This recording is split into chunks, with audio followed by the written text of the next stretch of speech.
Okay, એટલે આપણે આજે ધોરણ 8નું ગણિત ચાલુ કરીએ છીએ, પહેલા સેમિસ્ટરનું. અને પહેલું ચેપ્ટર છે, એટલે પહેલો સ્વાધ્યાય છે ઘન અને ઘનમૂળ. તો પ્રથમ તો આપણે એનું મહત્ત્વ સમજીએ કે એનું વ્યવહારમાં ઉપયોગ શું છે, મહત્ત્વ શું છે. તો એના ઘણા બધા ઉપયોગ થતા, કારણ કે આપણે ઘન ઘનફળ શોધતા હોય છે. એટલે કે કોઈ આકૃતિ હોય,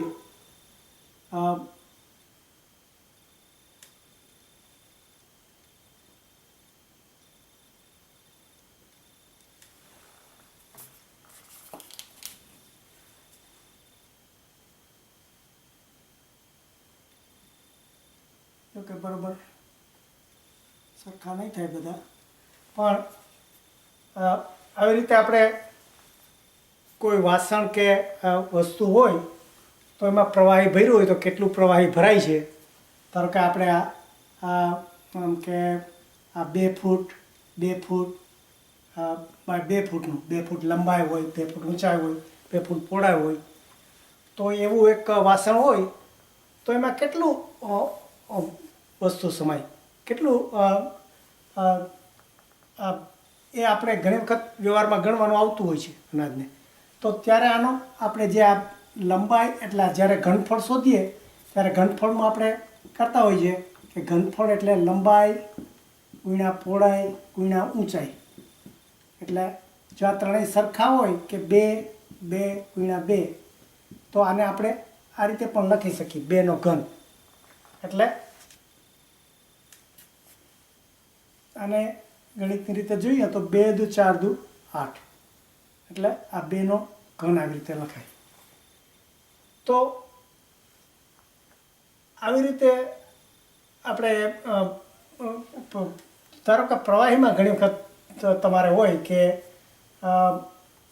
મોટા ફંક્શનમાં એમ કે આપણે 1000 લીટરનું વાસણ બનાવવાનું છે, તો વાસણની સાઇઝ કેવડી જોશે. મોટો ફંક્શન હોય તો 1000 આપણે 1000 લીટર જો પ્રવાહી હોય તો બરાબર 1 ઘન મીટર એ કહેવાય પ્રવાહીનું. તો 1 ઘન મીટર એટલે શું, તો કે આ 1 મીટર બાય 1 મીટર બાય 1 મીટરનું જો માપ હોય તો એ ઘન મીટર કહેવાય. એટલે આટલું દૂધ સમાવવા માટે આપણે 1 મીટર લગભગ 3 ફૂટ 3 ફૂટ લંબાઈનું, 3 ફૂટ પહોળાઈનું, 3 ફૂટ ઊંચાઈનું વાસણ જોશે, એમ આપણે કહી શકીએ. એટલે આવી રીતે આમ વ્યવહારની અંદર ઘણા બધા ઉપયોગ આવતા હોય છે. આ તો નાની વસ્તુ છે. ધારો કે આખી તમારે ગામ આખાની વોટર ટેન્ક મોટી બનાવવાની હોય તો ત્યારે એ મોટું માપ આવતું હોય, તો ત્યારે પણ એને જુદી રીતે ઘન કે ઘનમૂળની આપણે જે વાત કરીને કે જો ઘન આપ્યું હોય કે 27 ઘન મીટર આપ્યું હોય અને એની પછી આપણે 3 બાજુ જો શોધ્યું હોય તો શું થાય, આ 27નું આપણે ઘનમૂળ શોધવું પડે. એક બાજુ જોઈતી હોય તો કુલ માપ તો એ ઘનમૂળ એટલે આ 3 ગુણ્યા 3 ગુણ્યા 3, એટલે એનું જો ઘનમૂળ શોધો તો આ 3 નો ઘન થાય. તો એ બધું આ ઘનમૂળ અને છેદ ઉડી જાય તો 3 થાય. એટલે એનો અર્થ એમ કે 3 મીટર બાય 3 મીટરનું 3 મીટર બાય 3 મીટર 3 મીટર માપ હોઈ શકે. એટલે આ ઘનમૂળનો આવી રીતે ઉપયોગ થાય. એટલે આપણે એક બાજુ આપી હોય તો એના ઉપરથી કુલ ઘનફળ શોધી શકીએ, અને જો કુલ ઘન આખો જથ્થો આપ્યો હોય તો એના ઉપરથી એક બાજુ શોધી શકીએ. ત્રણેય બાજુ શોધી શકાય. રાઈટ, એટલે ત્રણેય બાજુ સરખી જ હોય, એટલે એટલા માટે ઘન છે. એટલે આવી રીતે આનો ઉપયોગ કરવાનો. એટલે આમ તો જો કે કેલ્ક્યુલેટરને આપણી પાસે હોય છે, એટલે આ બધું વસ્તુ સીધી મેળવી શકે કે ગમે તે આંકડાનો આપણે ઘન શોધી શકીએ અથવા તો ઘનમૂળ શોધી શકીએ. પણ આ બુકમાં તમારે આપણે જ્યારે શોધીએ ત્યારે આપણે સમજવું જોઈએ પડે. ઘણી વખત આંખો મીચીને કેલ્ક્યુલેટરથી ઉપયોગ ના કરી શકાય, એટલા માટે અહીંયા થોડા નુસ્ખા આપ્યા છે, શોર્ટકટ આપ્યા છે કે જેના ઘન અને ઘનમૂળ કેવી રીતે શોધે છે. એટલે અને બીજો એક શબ્દ છે પૂર્ણઘન. હવે પૂર્ણઘન એટલે શું એ સાથે સાથે સમજી લેવાનું કે જેનું આ 1 છે તો 1નું ઘન થશે 1, આ 2નો ઘન થશે 2નો ઘન તો કે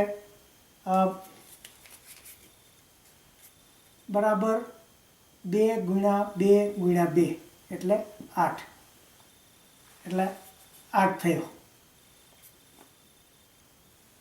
3નો એવી રીતે 3 તેરી 9 તેરી 27, આ 4નું ચોકે ચોકે 16 ચોકું 64.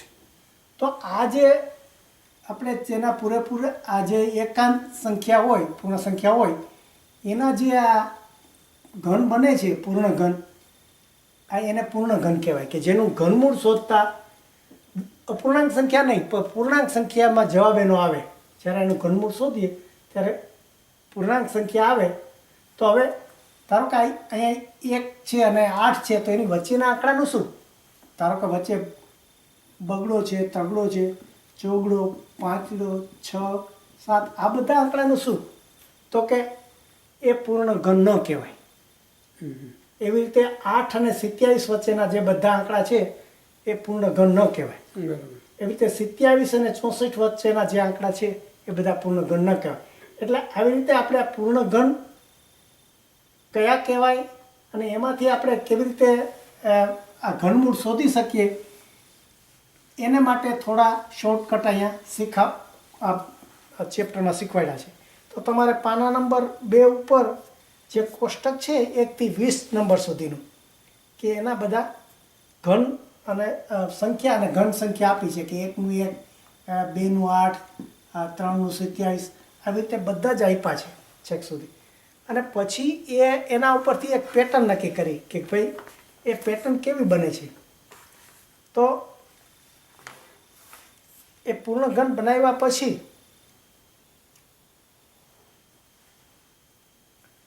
એનો જે એકમનો અંક છે 4 છે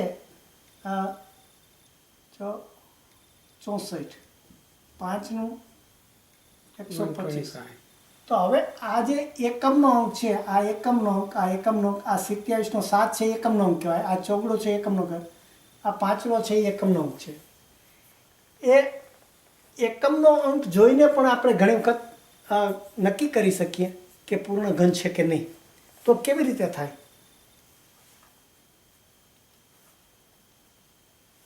તો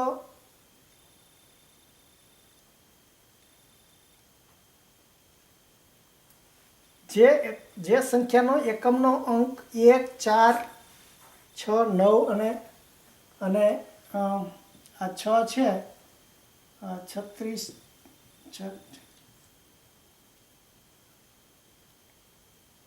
આ 216 થાય. આ 216 થશે આનું.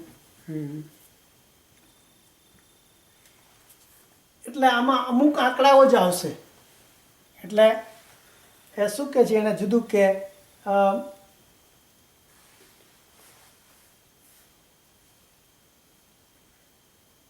તમારે ત્રીજા પાના ઉપર જો આના ઉપરથી એક એવું પેટર્ન નક્કી કર્યું કે જો સંખ્યાઓના એકમનો અંક 1, 4, 5, 6 અને 9 અને 0 છે તેમનો ઘન કરવાથી મળતી સંખ્યાઓ એકમનો અંક અનુક્રમે 1, 4, 5, 6, 9 અને 0. એટલે 1, 4, 5, 6, 9 આવ્યા છે આમાં કંઈ? ના. 27, 49 ના. ઓકે 9 કેમાં આવશે? 9 9 81. ના 9 ઉપર આવશે 9 9 યા 729 થાય 9નું ઘન. યા 9નો ઘન 729 થાય એટલે આ 9 આવ્યો. એટલે આવી રીતે આ વર્ગ 4, 5, 6, 7, 9, 9, અને અને જો 10 હોય તો 10નો 1000 એટલે 0. એટલે વચ્ચે 7 ને 8 રહી ગયા. હું 7 અને 8.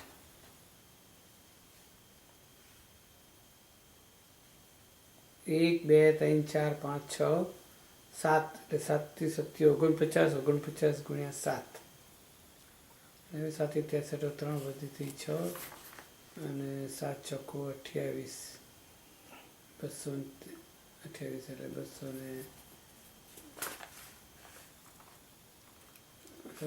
287. એટલે જો એકમનો અંક હોય તો એનો ઘનમૂળ 1 જ આવે. પછી આ બગડો હોય આટલો હોય તો એનો બગડો આવે. અને આપણે આટલાનું નથી કીધું પણ આટલું જોઈએ 88 64 8 32 અને 8 ચોખ્ખું 32 વધીથી 3 8 48 3 51 રાઈટ એટલે 512 700નું 512. 240. એટલે જો આમાં એ પેટર્ન શું કહે છે, જો ઘનમાં આ ઘન છે અને આ ઘનમૂળ છે, તો ઘનમાં 1 હોય તો એનો ઘનમૂળ 1 હોય. પછી 8 હોય તો 2 હોય ને 2 આ જો આ 2 છેલ્લો આંકડો હોય તો એનો 8 હોય. એટલે 2 અને 8નું જોડી છે. 1 અને 1ની જોડી છે. પછી 3 ને કોની સાથે છે, 3 અને 7ની. આપણે 7નો નથી કર્યો ને અહીંયા. એટલે જો 7નો 7 થી 49 7 49 ગુણ્યા 7 50 ગુણ્યા 963 3 વધીથી 6 7 ચોક 28 ને 6 30 ને 34 343 એટલે 7નું 343. 343. એટલે જો આ ત્રગડાનો સાતડો આવ્યો અને સાતડાનો ત્રગડો આવ્યો. યા આ 7 છે ને અહીંયા 3 છે Yeah. 7. એટલે રિવર્સ થાય છે. એકનો 1 છે, બાકી બધાનો 6 નો 6 આટલાનો છે, બગડો 5 ત્રગડાનો. ના 5 છે, 9 ના 9 છે. હા. અને રાઈટ એટલે 1નો 1 છે, 4નો 4 છે, 5નો 5 છે, 6 નો 6 6નો 6 છે, 9 નો 9 9નો 9 છે, આ શૂન્યનો 0 છે, રાઈટ. શૂન્યનો અને બાકી 0 8 3 ને 7 3 ના જુદા છે, રાઈટ. એટલે 3 નો 7 છે ને 7 નો ઓકે, 3 છે. આ પણ આમાં નીકળી જશે. તો આમાં થયું ને 1નો 1 થશે, 4નો 4 થશે, 5નો 5 થશે, 6નો 6, 9નો 9, શૂન્યનો 0 અને 2નો 8 થાય ને 8નો 2 થાય, 3નો 7 થાય ને 7નો 3 થાય. યા એટલે આવું પેટર્ન એને નક્કી કર્યું. એટલે તમે ઘણી વખત આ છેલ્લો આંકડો જોઈ અને કહી શકો કે એ ઘનમૂળ થશે કે નહીં. એટલે ખાલી આ ખાલી શોર્ટકટ છે. એટલે આ તમને કાયમી હંમેશા યાદ રહેવાનું નથી. એ તો તમારે કેલ્ક્યુલેટર જ વાપરવું પડે. પણ આ તો જસ્ટ બધા નુસ્ખા લેવા માટે. એનીવે તમે કવર કરો. 1 મિનિટ છે હજુ. ઓકે. પૂર્ણાંક સંખ્યા એકમના અંકના આધારે ઘનમૂળ એકમનો અંક કયો હોય. બસ આ જે ઉદાહરણ 2 છે ને એમાં આવા બધા જે દાખલા આપ્યા છે કે 6 8 5 9. તો આનો ઘનમૂળ શું હોઈ શકે, તો કે આપણે જોયું કે 9નું આ 9 જ હોય એટલે 9ડું હશે. ફિનિશ. તો ઝડપથી ટાઈમ જતો રહ્યો.